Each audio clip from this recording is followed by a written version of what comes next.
markii ugu horeysay diyaaradaha duuliyaalaanta ee loo yaqaano Bayraktar ayaa ka hormartay diyaaradaha droniska qarsoodiga ee Ruushka ayaa ku hanjabay inuu dib oogis ku samayn doono iskaashiga militari ee kala dhaxeeya Ankara.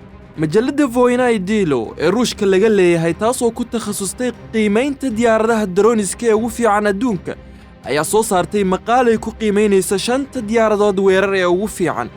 qiimeynta ayaa waxaa safka hore ka soo muuqday diyaaradda Bayraktar TB2 ee lagu sameeyay dalkan Turkiga, halkay diyaaradda droniska ee Ruushka samaysay sanadii 2019 safka qiimeynta ay gadaal ka gashay. Moscow ayaa diyaaraddan ugu talagashay inay ka dhuumato raadeerada, waxaana loo adeegsan karaa diyaaradaha dagaalka Su-57. arrintan ayaa Ruushka ka xanaajisay.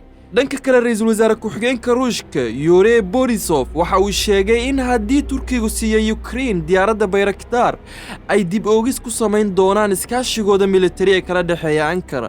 madaxweynaha Ruushka Putin ayaa sheegay in qof walba oo daandaansi ku sameeya dawladdiisa uu ka qamamayn doono, waa sida uu hadalka u dhigay.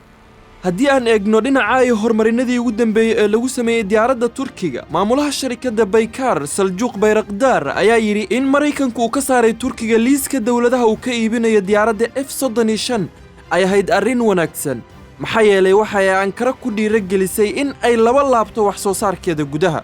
waxa uu tilmaamay in go'aan istiraatiiji la qaatay si loo dardargeliyo soo saaridda diyaaradaha dagaalka qarsoodiga ee khaaska u ah Turkiga, taasoo lagu wada inay hawada ku duusho wixii loo gaaro sanadda 2023.